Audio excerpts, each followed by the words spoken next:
put 100 million, sometimes put 80 million. So the last 6 months, 5 weeks, he put only 40 million naira in the bank. And he was spending money like somebody who is going to commit suicide, buying houses, $30 million, buying vessels, living like a king, flying 2 private jets. So I said, wait a minute. Somebody told me he went to Anambra State some few weeks ago and we are spraying dollar on top of some women. Not in the same business.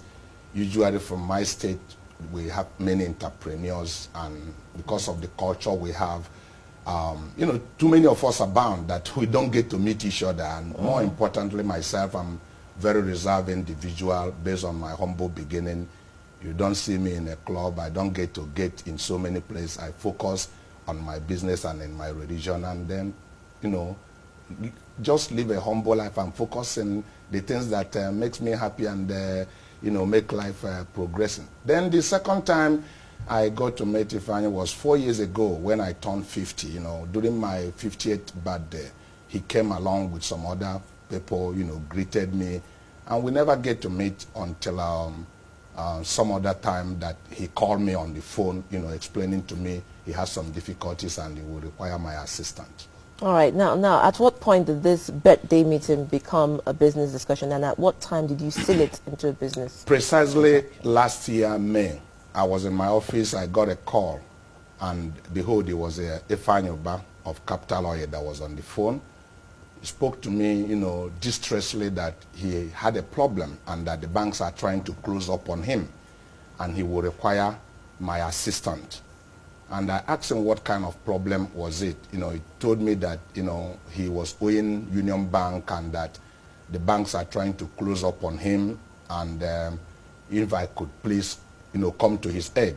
Basically, I told him what really happened, you know, what really happened. The issue was, he tried to explain. I said, look, let's get this matter straight. Some of you young guys are so much in a hurry to make money, failing to understand that enduring success is not a product of chance. You know, it's characterized by a clear vision, working hard, and works out over a period of time. It's not an event, but a process.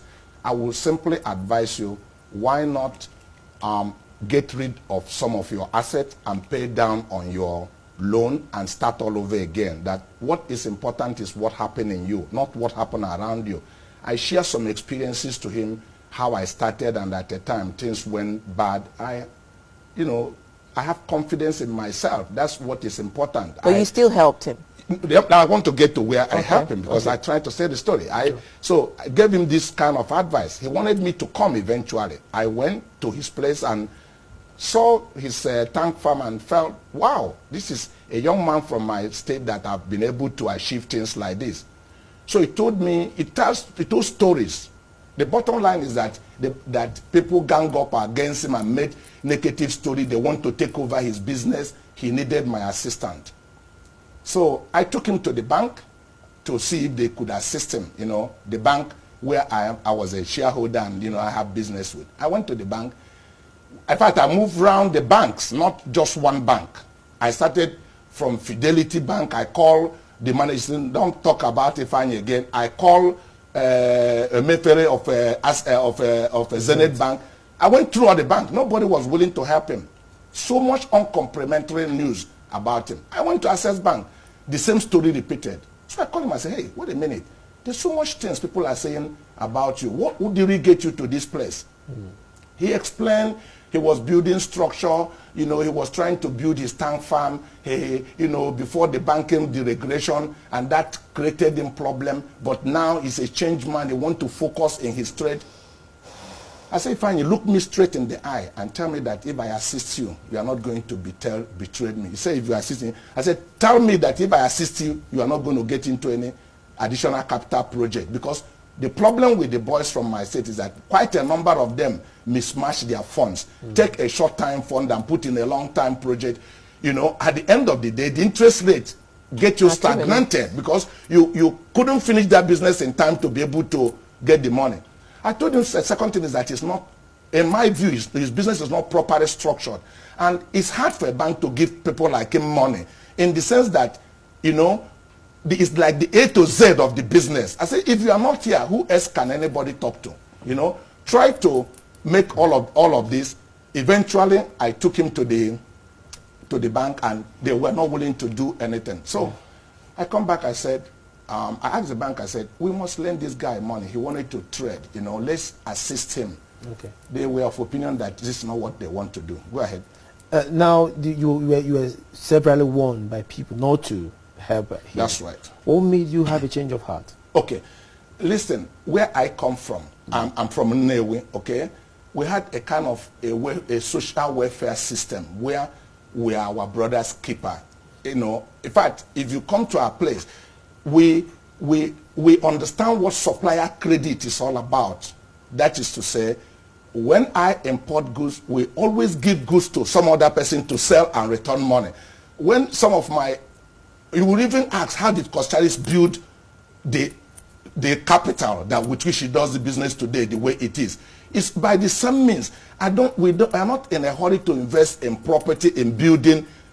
Somebody like me had a clear vision that I needed capital, which is the machine that makes your business move. So I give a lot of credit to a lot of people. You sell the goods, you return the money. So Ifeanyi, when I confronted Ifeanyi about his situation, he told some pathetic story. One of them is that he played a tribal sentiment to me. He said he came to Lagos. I know how our people struggle. He had this jetty in Apapa where 3 vessels can bat. And that, look at all these people in this business, Femi Otodola, this other person, all integrated, that all of them had only 1 jetty. And all the people in this area were crazy. How can an Igbo man come here and have 3 jetty that reach apart? That's why they want to stagnate him to death.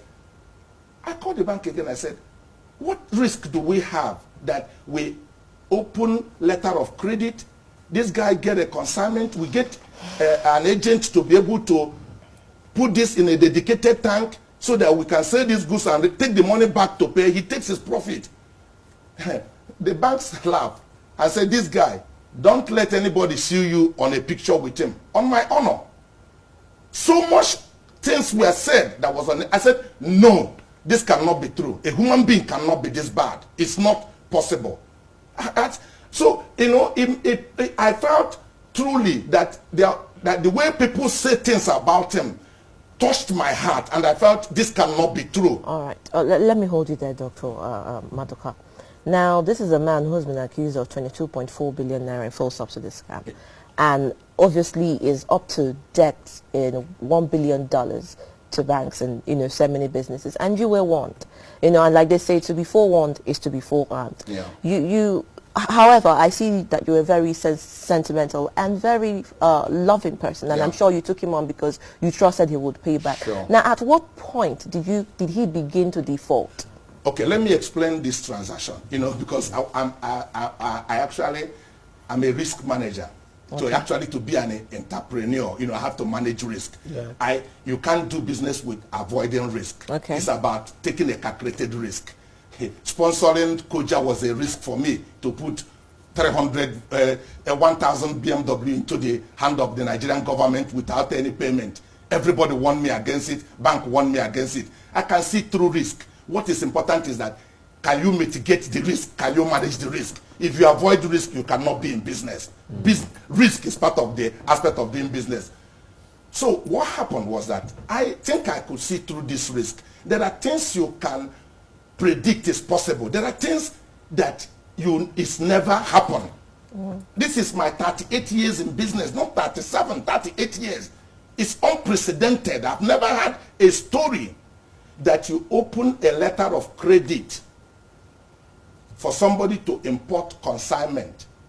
Letter of credit, for those who do not know, is a form of payment for importing goods. It's like guarantee that if you ship these goods, we see the documents, we pay you. And when these guys send their documents to the bank now pay the shipper. Never in the history of my life that a bank received a shipping documents that consignment has been shipped, that is coming on vessel so name, and it was on board on such and such date, that you wait for 1 year, the consignment did not arrive in Nigeria. Even if the mole who is carrying that consignment, it will arrive. So we started this business. My idea was to let's take one step